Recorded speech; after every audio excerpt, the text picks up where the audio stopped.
Good morning. Hello, my dear students. Today I am here to tell you something about animals. ठीक है, अभी तक हम सबकी स्टोरीज़ पढ़ रहे थे ना वन बाय वन. आज हम किसके बारे में स्टोरी पढ़ेंगे? एक स्टोरी पढ़ेंगे एक गोरिल्ला के बारे में. यहाँ पे भी बहुत सारे जो मुझे सुन रहे होंगे अभी, उन लोगों को भी अलग अलग एनिमल्स से बहुत प्यार होगा. तो अगर आपका कोई फेवरेट एनिमल है तो please don't forget to comment. बताओ मुझे क्यों पसंद है आपको, विथ रीज़न. हाँ, just don't write the name that I like this animal. Write why, है ना. Why makes beautiful. कोई भी चीज़ को और ज़्यादा खूबसूरत वाई बना देता है ना. Right. So this is your homework that आपको पहले मुझे यही बताना है that who is your favourite animal. Second thing, starting with Evans story. ये इवान जो है ये एक गोरिल्ला है. ये एक गोरिल्ला की स्टोरी है जो अपनी आत्मकथा लिख रहा है. किस तरीके से और किसने लिखी है? कैथरीन एपलगेट ने लिखी है. ठीक है, एक गोरिल्ला की स्टोरी है. आज हमें बहुत सारी नई नई चीज़ें गोरिल्ला के बारे में जानने मिलेंगी. So who is interested? If you are not interested, then also you have to watch this video, right? So don't be bored. Very interesting chapter, and I will try my best to make it more impressive for you all. So let us know something about Katherine Applegate, the author of this chapter. He is an American writer whose work include fantasy and adventure novel. अच्छा, ये एक novelist है. ये novels लिखते हैं और ये जो स्टोरी है एक्चुअली एक रियल स्टोरी है. तो ये चीज़ आपको और ज़्यादा इम्प्रेसिव बना देगी कि अरे वाह, ये तो एक रियल स्टोरी है. किसकी स्टोरी है चलो जानते हैं, है ना. कोई भी एक जब काल्पनिक कहानी होती हैं उसमें और एक जो सच्ची कहानियाँ होती हैं, सच्ची कहानियाँ लोगों को ज़्यादा इंस्पायर करती हैं और ज़्यादा अट्रैक्टिव लगती हैं. सो ये भी एक नॉवलिस्ट थे जो फैंटेसी और एडवेंचर नॉवेल्स लिखते थे. हर children's novel the one and only Ivan has been recognised for the way in which the writer makes us think about how we treat animals and the feelings the animals have. इन्होंने एक बच्चों के लिए novel लिखी थी, the one and only Ivan. ठीक है, ये एक बुक का नाम है. जिस नॉवेल में उन्होंने ये बताया कि इंसानों को जिस तरीके से उन्होंने ये स्टोरी लिखी है उससे हम ये सोचने पे मजबूर हो जाएंगे कि हमें किस टाइप की फीलिंग्स होना चाहिए, यानी इंसानों की क्या फीलिंग्स होना चाहिए. हमारे अंदर फीलिंग्स जागाने के लिए कैथरीन एपलगेट ने ये वाली स्टोरी को लिखा है. So starting with Ivan is a gorilla who lives in a cage at a mall. He has spent 27 years either living in a human home or at the mall. ये जो story है ये gorilla के बारे में है. मैंने already बता दिया था आप लोगों को, जो एक केज में रहता था. कहाँ पर? एक मॉल के अंदर.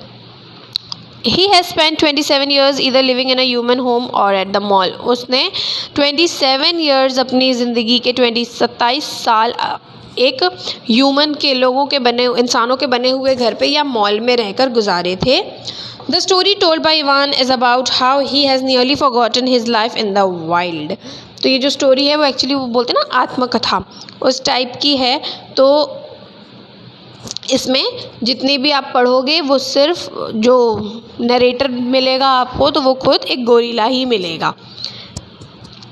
गोरिल्ला की इसमें पूरे पेरेंट्स के बारे में दिया है, उसके बारे में दिया है, पूरी स्टोरी है. तो गोरिल्ला के बारे में आज हम क्या क्या जानेंगे देखते हैं.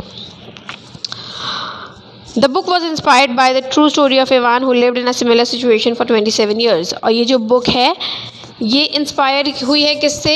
इवान से. ये एक ट्रू स्टोरी है, ये एक सच्ची घटना है. एक ऐसा गोरिल्ला जो 27 सालों से अपने जंगल, अपना घर, मेन घर क्या होगा गोरिल्ला का? डेफिनेटली जंगल होगा ना. तो जंगल से वो दूर रहा था, इस वजह से उसकी स्टोरी को नरेटर ने बहुत खूबसूरती से बयान किया है. Let us see what do you mean bye grunt. The grunt, what do you mean bye grunt? Let me tell you, don't get confuse, the grunt is a voice of gorilla. Definitely gorilla के बारे में पढ़ रहे हैं तो उसकी आवाज़ के बारे में भी तो एक चीज़ तो यही पता चल गई, एंड आई नो ये पहले से पता है, ये चीज़ तो सिर्फ रिकॉल हो गई आप लोगों को। द ग्रंट, अच्छा एक गुर्राने की आवाज़ से क्या पता चल रहा है? I was born in a place humans call central Africa. अच्छा, वो गुर्रा कर अपनी लैंग्वेज में हमें ये बता रहा है कि मेरा जन्म कहाँ हुआ था? सेंट्रल अफ्रीका में हुआ था, in a dense rain forest so beautiful no crayon could ever do it justice. कहाँ हुआ था मेरा जन्म? बहुत खूबसूरत बरसात वाले जंगल पे, ऐसा जंगल में जहाँ बारिश होती थी, बहुत खूबसूरत जंगल था, और दुनिया का कोई भी अच्छे से अच्छा माहिर तरीन आप बहुत ही अच्छा पेंटर क्यों ना ले आओ, अच्छे से अच्छे दुनिया के कलर्स क्यों ना लेकर आ जाओ, लेकिन जो उस जगह की खूबसूरती है उसे कोई भी पेंटर पेंट नहीं कर सकता। आप कितना भी ट्राई कर लो आप उसे नहीं बना पाओगे। यानी कि दो लाइन में ही पता चलता है ना कि हाँ कितना खूबसूरत जंगल होगा, कि जब कोई उसे अपने पेंटिंग करके उसे दिखा ही नहीं सकता कि वो इतना खूबसूरत है। Gorillas do not name their new borns right away the way humans do. अब वो अपने आप को किससे कंपेयर कर रहा है? ह्यूमन से, कि हम लोग जो है ना अपने जो हमारे यहाँ पे न्यूबॉर्न बेबीज़ होते हैं हम उनका नाम तुरंत नहीं रख देते। अच्छा, लोग क्या करते हैं, जो इंसान होते हैं उनके यहाँ पे बेबी बॉय हो या बेबी गर्ल हो, तुरंत हम लोग क्या करते हैं, नाम रख देते हैं ड्यू टू देयर जेंडर। अगर बेबी बॉय है तो वो नाम रखा जाएगा, बेबी गर्ल है तो वो नाम रखा जाएगा। लेकिन ये क्या कह रहा है, हम लोग ऐसा नहीं करते। हम लोग कैसे रखते हैं, देखते हैं कैसे करते हैं। We get to know our babies first, पहले हम अपने बच्चों को पहचानते हैं। कैसे पहचानते हैं? रंग रूप से? नो। कैसे पहचानते हैं? देखते हैं। We wait to see hints of what might yet be. अब वो क्या कह रहा है कि हम लोग उनकी हरकत देखकर नाम रखते हैं। ठीक है, जैसे कि कोई बच्चा बहुत ज़्यादा शरारती है, बहुत ज़्यादा मस्तीखोर है, तो उसका नाम बोलते हैं ना, अरे ये तो बहुत मस्तीखोर है, तो उसका कोई नाम निकाल देते हैं। वो बोलते बोलते रहते ना। अगर आपके घर में कोई बड़ा सा भाई है, कोई छोटी बहन आ गई तो उसको छुटकी छुटकी इस टाइप का नाम, या छोटू, कोई बॉय हो गया तो वो हरकत, मतलब वो छोटा था इसलिए उसको छोटू बोल दिया, वो बड़ा था इसलिए उसको जो नाम था उसका वो रख दिया। इस टाइप के जो भी नाम होते हैं ना, just I hope you understood this line. So वो क्या कह रहा है कि हम उस बच्चे की हिंट देखते हैं, पहले वो किस तरीके की हरकत करता है उसके अकॉर्डिंग हम नाम रखते हैं। When they saw how much she loved to chase me around the rain for around the forest my parents decided on my twin sister's name tag. अच्छा, ये अकेला नहीं है, इसकी एक ट्विन सिस्टर भी है, यानी जैसे ट्विन्स बेबी होते हैं ना ह्यूमंस के भी, सिमिलरली जो गोरिल्ला था उसकी भी एक बहन है जिसका नाम क्या है, टैग। अच्छा, टैग नाम क्यों रख दिया वो हम बाद में देखेंगे। ऐसी क्या हरकत करती थी वो? एक्चुअली देखो इसी लाइन में ही बता दिया है, क्योंकि वो मेरे पीछे भागना पसंद करती थी। मैं जहाँ जहाँ जाता था जंगल में वो मेरे पीछे पीछे भागती रहती थी, पीछे पीछे भागती थी, इसलिए उसका नाम टैग रख दिया था। Oh how I loved to play tag with my sister. वो क्या कह रहा है कि ओ मैं कितना मुझे अच्छा लगता था अपनी बहन के साथ ये वाला गेम खेलना। She was nimble but when I got too close she would leap on my unsuspecting father. अब वो क्या करती थी कि अब उसे याद आ गया कि मुझे टैग खेलना कितना पसंद था। A game in which one player chases the others and tries to touch them। हाँ, जिसे पकड़ा पकड़ी भी बोलते हैं हम लोग, राइट, वेरी सिंपल। ये गेम खेलते थे इसलिए उसका नाम टैग रख दिया था, क्योंकि वो हमेशा उसे पकड़ती थी। आगे गोरिल्ला होता था और पीछे उसकी सिस्टर टैग हुआ करती थी। अच्छा, शी वॉज निम्बल। निम्बल यानी निम्बल का भी आपकी बुक में आप लोगों को वर्ड मीनिंग दिया है, able to move quickly and easily, यानी आराम से धीरे धीरे से आगे बढ़ना और अपने पापा के बहुत पास में दोनों मिल जाते थे और वहाँ पर जो उनके पापा को कुछ पता नहीं होता था। Unsuspecting is we are unsuspecting when we do not know that something is going to happen, जब कुछ होने वाला, अचानक से कोई चीज़ होना यानी जिसका हमें अंदाज़ा ना हो। Then I would join her and we would bounce on his belly, हम धीरे धीरे करके जाते थे और अपने, अच्छा गोरिल्ला को आपने देखा ना, गोरिल्ले का पेट कितना बड़ा सा होता है ना, फूला फूला सा, अब उस पर बाउंस करना किसे पसंद नहीं होगा। तो ये दोनों किड्स बच्चे जाते थे और जाकर अपने जो फादर थे उनके बैली पर कूद जाते थे। Until he gave us the grand a sound that meant enough, जब तक हम मस्ती करते थे, जब तक मेरे फादर हम लोगों को ये नहीं कह देते थे कि बस अब बहुत हो गया, इनफ, यानी वो ग्रंट करते थे, यानी है ना, उन लोग ह्यूमंस की तरह बात नहीं करते, उन लोगों की अलग लैंग्वेज होती है। That game never got old, और वो गेम जो है कभी हम लोग उस गेम से बोर नहीं होते थे, वो गेम बहुत इंटरेस्टिंग था। Although my father might have disagreed, हाँ ये हो सकता है कि मेरे फादर इस बात से पे राज़ी ना हो कि ये बेस्ट गेम है, पर हम लोगों के लिए तो ये बेस्ट ही गेम था। अच्छा, now knowing something about Mud, who is Mud? It did not take long for my parents to find my name. अच्छा, तो नाम गोरिल्ला का नाम मड था, ठीक है। So now don't get confuse. अच्छा, अब इसका नाम मड क्यों रख दिया? मड का मतलब क्या होता है? कीचड़, राइट। अब कीचड़ नाम क्यों रख दिया इसका? All day long every day I made pictures, I drew on rocks and bark and my poor mother's back. I used the sap from leaves, I used the juice from fruit, but mostly I used mud. अच्छा, तो ये बात थी। चलो तो हम बताते हैं, मैं खुद बता देती हूँ आप लोगों को क्यों नाम रखा था उनके पेरेंट्स को। बिल्कुल भी, क्योंकि ये पूरा दिन क्या करता था, ये फ़ोटोज़ बनाता था, पिक्चर्स ड्रॉ करता था, ठीक है। किस पे ड्रॉ करता था? रॉक्स में, और जो उसके मम्मी की जो पेट थी उस पे चढ़कर ये sap, what do you mean by sap? The liquid in a plant or tree that carries food to all its part. जो सैप होता है, लीव्स में से सैप निकाल कर उसका जूस निकालता था फ्रूट से, और मोस्टली ये क्या करता था? मड यूज़ करता था, यानी पेंटिंग करने के लिए। And that is what they called me mud, और इसी वजह से उन लोगों ने मेरा नाम मड रख दिया। To a human Mud might not sound like much, but to me it was everything. अब वो क्या कहते हैं, इंसानों के लिए ये नाम बहुत अजीब होगा, उन लोगों को ये नाम अच्छा भी नहीं लगेगा, पर मेरे लिए तो ये नाम सब कुछ था, यानी वो अपने नाम से बहुत ज़्यादा खुश थे। So this is suggestion for you all. आपके पेरेंट्स ने जो आपका नाम रखा है, बहुत सारे लोगों को वो नाम पसंद ही नहीं होते कि मेरा नाम कैसा रख दिया। अब बेटा, आप तो इतने बड़े नहीं थे ना कि मम्मी पापा आपसे पूछकर नाम रखते। अगर वो नाम नहीं रखते तो आपको कैसे पता चलता कि आपका नाम क्या है? So they have given you a name, so be happy, at least you have a name. Now coming to page number 13, protector. Protector कौन होते हैं?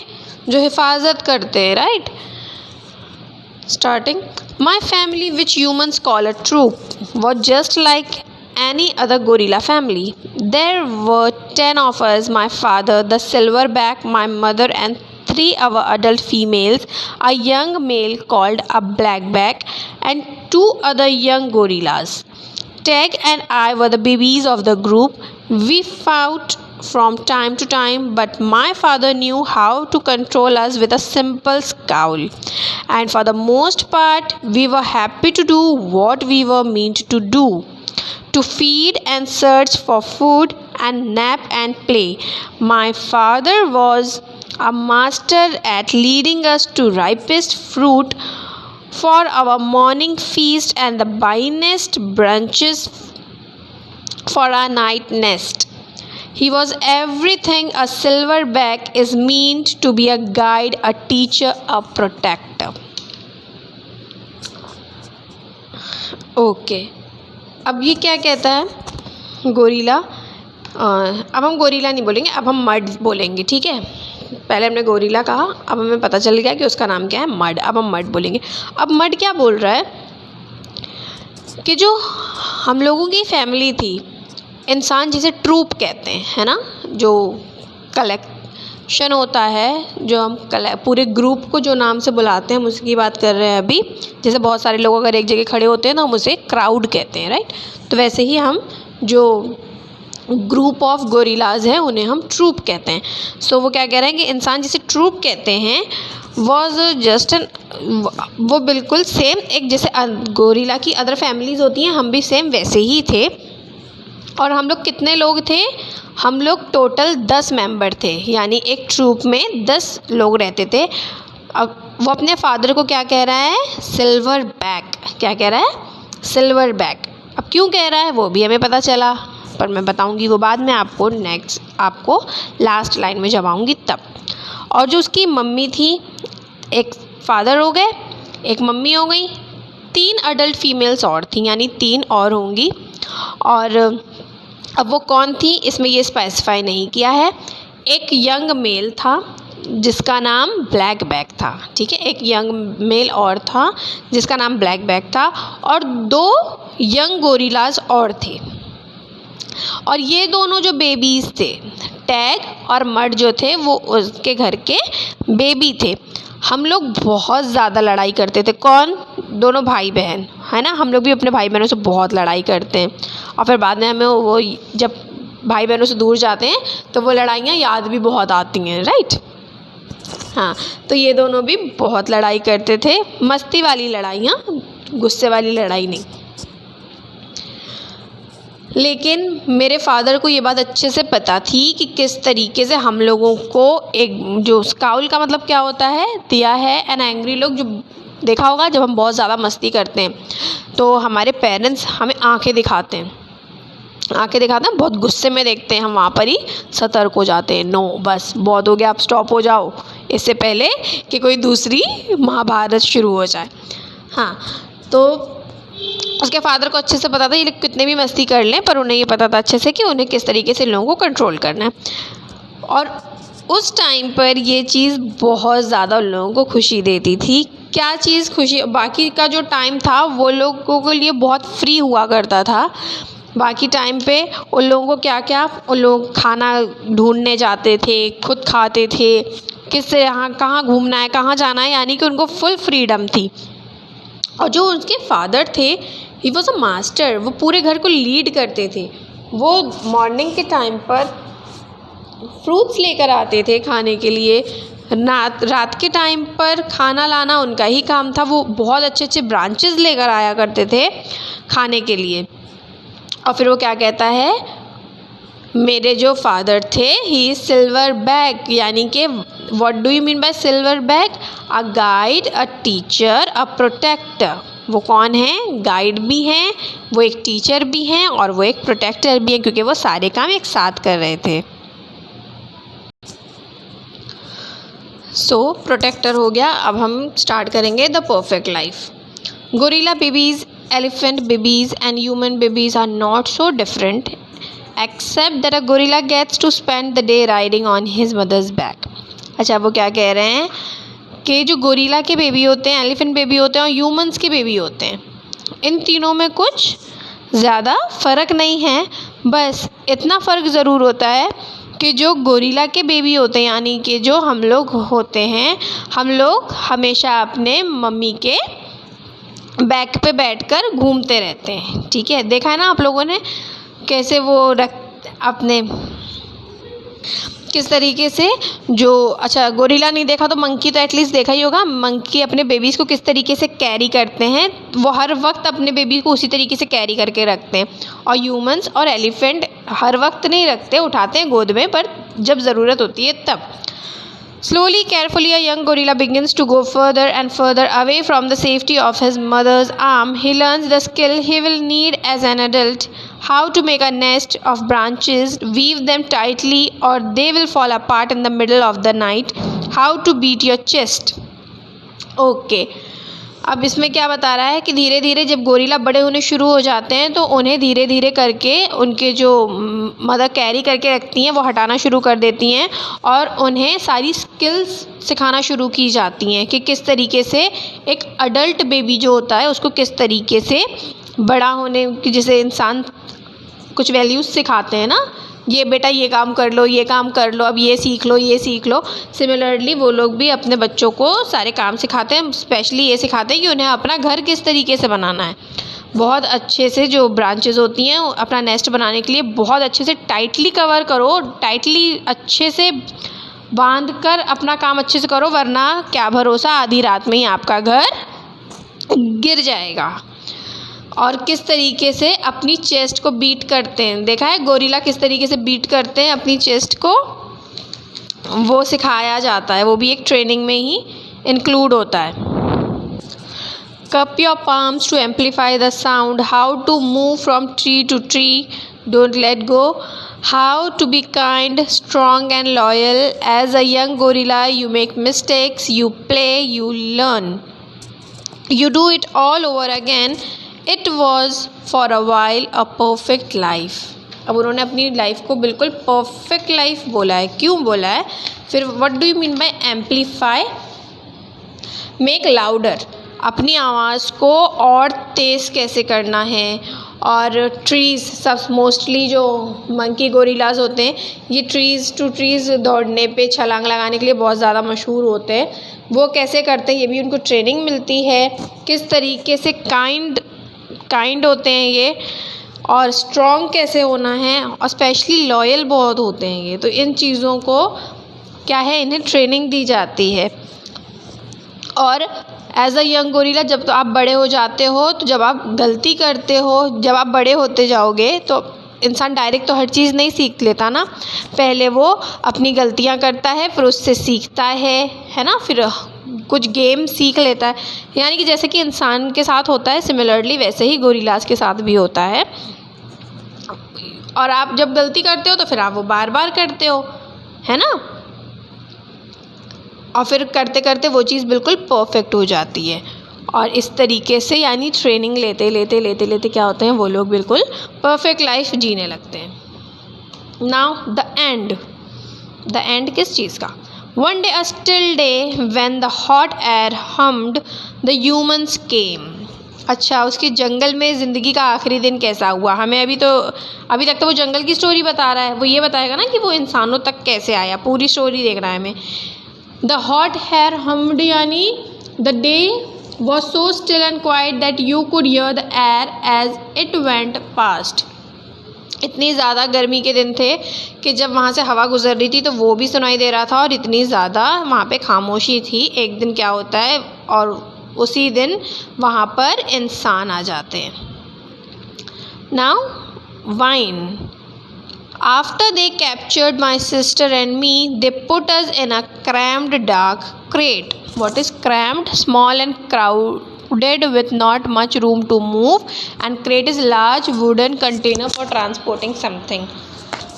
अब क्या हुआ, जब इंसान वहाँ पर आ गए तो लोगों ने टैग को और मड को पकड़ लिया और उसे उठाकर एक छोटे से बक्से में डाल दिया। ठीक है, डार्क क्रेट जो आप लोगों ने देखी होगी, जो आम की पेटी वगैरह होती हैं उस टाइप का ये क्रेट बनाते हैं जिसमें कोई चीज़ को रख दिया जाता है। Somehow I knew that in order to live I had to let my old life die. वैसे मुझे पता था कि अगर मुझे ज़िंदा रहना है, ज़िंदा रहने के लिए मुझे मेरी पुरानी चीज़ों को भूलना ही पड़ेगा। But my sister could not let go of it. She kept thinking about our home all the day till she fell very sick. मैं तो ये चीज़ समझ गया था कि ज़िंदा रहने के लिए वो पुरानी चीज़ें भूलना पड़ेंगी, लेकिन मेरी बहन इस चीज़ को बर्दाश्त नहीं कर पाई। वो हर वक्त यही चीज़ सोचती रहती थी और वो बहुत ज़्यादा बीमार हो गई। अब क्या हुआ? The temporary human, it was Mack who opened that crate. अब जैसे ही उसे लाया गया तो मैक नाम का एक बंदा था जिसने उस क्रेट को खोला। Mack who took me and Mack who raised me like a human baby. Mack मुझे ले गया और उसे ले जाकर ह्यूमन बेबी की तरह रख लिया। I drank from a bottle, मुझे पानी जो पीता, मैं जो भी खाता पीता था, मुझे बॉटल मिलती थी पीने के लिए। I slept in human beds, मुझे सोने के लिए बेड मिलता था। सैट इन ह्यूमन चेयर्स, और मैं कुर्सियों पे बैठता था। Listened while human words swarmed around me like angry bees. Swarmed यानी जो क्राउडेड, बहुत ज़्यादा भीड़ होती है, और मैं उनकी बोलियां सुनता था जो मेरे आजू बाजू में जो बहुत गुस्से वाली मक्खी होती ना, भन्न भन्न भन्न करती हुई घूमती रहती है। याद है हुआ है किसी के साथ कि वो जो मधुमक्खी वगैरह होती है और वो आपके आसपास जब आती है तो वो उसकी आवाज़ कैसी होती है, भुन भुन इस टाइप का बोलती है ना वो, और वो आपके आसपास आके उस टाइप का बोलती रहती है। तो उस तरीके से ही उसको इंसानों की आवाज़ लगती थी। Max wife Helen was quite to laugh but quick to anger too. Max की जो वाइफ थी हेलन, मैक की वाइफ का नाम क्या है, हेलन, वो बहुत हंसती थी लेकिन उन्हें गुस्सा भी बहुत जल्दी आ जाता था। Specially when I broke something which was often. Specially कब, जब मैं कोई चीज़ तोड़ देता था, और जाहिर सी बात है जब मैं कोई चीज़ तोड़ दूंगा तो गुस्सा तो आएगा ही। यानी उसे इस चीज़ का एहसास भी था कि जब वो गलती करता था तो, और अक्सर ही मुझसे ये गलती हो जाया करती थी। ठीक है, ऑफन मीन्स अक्सर हो ही जाता था ऐसा। I broke the blender when I squeezed 3 tubes of toothpaste and a bottle of glue into it. I broke my toes attempting to swing from a lamp fixture on the ceiling. I broke 46 glasses. Well, it turns out there are many ways to break a glass. Okay, तब वो क्या क्या गलतियाँ की अब वो ये बता रहा है कि उसने एक बार क्या किया। अच्छा, क्या होती है गोरिल्ला वगैरह की आदत कि ये देखते हैं इंसान क्या कर रहा है, उसको फिर ये कॉपी करते हैं। इसने क्या किया, वो मसाला ग्राइंड करती होगी तो उसने क्या किया, ले जाकर 3 जो टूथपेस्ट होते हैं और एक ग्लू की बॉटल एक साथ डालकर सबको स्क्वीज़ कर दिया। तो उससे क्या हुआ, जो ब्लेंडर था वो टूट गया। दूसरी गलती क्या की इसने, ये छलांग लगाकर लैंप से डायरेक्ट सीलिंग में जाकर बैठ रहा था, उसकी वजह से ये गिर गया तो इसका जो टोज़ होता है वो फ्रैक्चर हो गया। उसके बाद इसने कितने 46 ग्लासेस तोड़े। अब वो क्या कह रहा है कि मैंने 46 ग्लासेस तोड़े तो हैं, पर सबके तोड़ने का जो तरीका था वो सब अलग अलग था, तो वो अब इस चीज़ को डिस्क्राइब नहीं कर सकता। Every weekend Mac and Helen drove me to a restaurant where they ordered something for me. I went to baseball games, to the grocery store, to a movie theatre. और हर वीकेंड यानी every Sunday वो क्या करते थे, ले जाते थे हेलन और मैक एक रेस्टोरेंट ले जाते थे मुझे, और वहाँ पर मेरे लिए कुछ ना कुछ ऑर्डर करते थे। और वो कहाँ कहाँ जा चुका है, बेसबॉल गेम खेलने जा चुका है, ग्रॉसरी स्टोर जा चुका है, मूवी थिएटर जा चुका है, इवन टू द सर्कस, और ये सर्कस भी गया है। They did not have a gorilla, लेकिन वहाँ पे लोगों के पास गोरिल्ला था ही नहीं। I rode a little motor bike and blew out candles on a birthday cake, और वहाँ पर उसने मोटर बाइक भी चलाई थी और कुछ बर्थडे केक के कैंडल्स भी बुझाए थे। My life as a human was an exciting one although my parents would not have approved.